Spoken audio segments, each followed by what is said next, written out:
हरिओम। कामदा एकादशी। युधिष्ठिर ने पूछा, वासुदेव आपको नमस्कार है, कृपया आप यह बताइए कि चैत्र शुक्ल पक्ष में किस नाम की एकादशी होती है। भगवान श्री कृष्ण बोले, राजन, एकाग्र चित्त होकर यह पुरातन कथा सुनो जिसे वशिष्ठ जी ने राजा दिलीप के पूछने पर कहा था। वशिष्ठ जी बोले, राजन, चैत्र शुक्ल पक्ष में कामदा नाम की एकादशी होती है, वह परम पुण्यमयी है।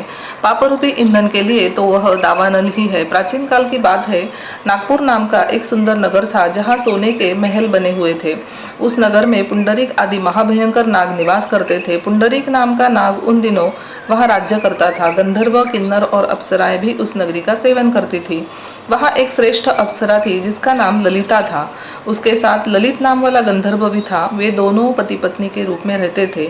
दोनों ही परस्पर काम से पीड़ित रहा करते थे। ललिता के हृदय में सदा पति की ही मूर्ति बसी रहती थी और ललित के हृदय में सुंदरी ललिता का नित्य निवास था। एक दिन की बात है, नागराज पुंडरीक राज्यसभा में बैठकर मनोरंजन कर रहा था। उस समय ललित का गान हो रहा था, किंतु उसके साथ उसकी प्यारी ललिता नहीं थी। गाते गाते उसे ललिता का स्मरण हो आया, अतः उसके पैरों की गति रुक गई और जीभ लड़खड़ाने लगी। नागों में श्रेष्ठ कर्कोटक को ललित के मन का संताप ज्ञात हो गया, अतः उसने राजा पुंडरीक को उसके पैरों की गति रुकने और गान में त्रुटि होने की बात बता दी। कर्कोटक की बात सुनकर नागराज पुंडरीक की आंखें क्रोध से लाल हो गई। उसने गाते हुए कामातुर ललित को शाप दिया, दुर्बुद्धे, तू मेरे सामने गान करते समय भी पत्नी के वशीभूत हो गया, इसलिए राक्षस हो जा। महाराज पुंडरीक के इतना कहते ही वह गंधर्व राक्षस हो गया। भयंकर मुख, विकराल आंखें और देखने मात्र से भय उपजाने वाला रूप, ऐसा राक्षस होकर वह कर्म का फल भोगने लगा।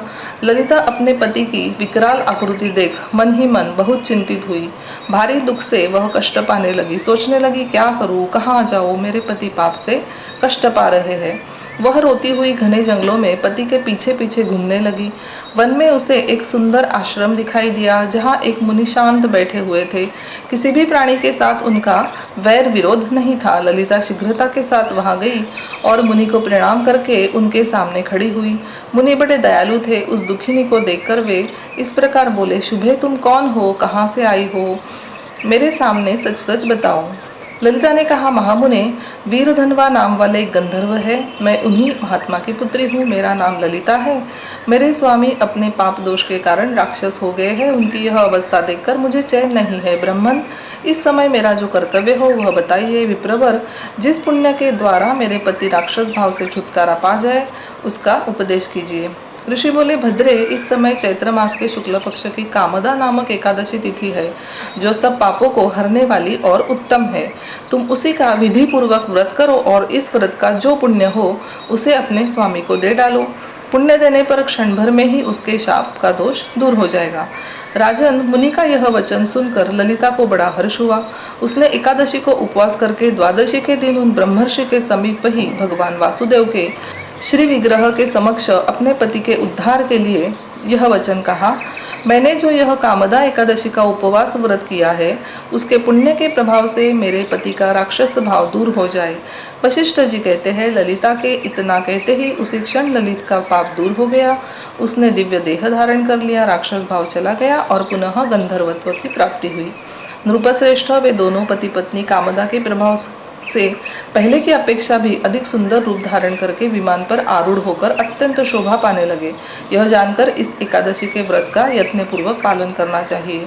मैंने लोगों के हित के लिए तुम्हारे सामने इस व्रत का वर्णन किया है। कामदा एकादशी ब्रह्महत्या आदि पापों तथा पिशाचत्व आदि दोषों का नाश करने वाली है।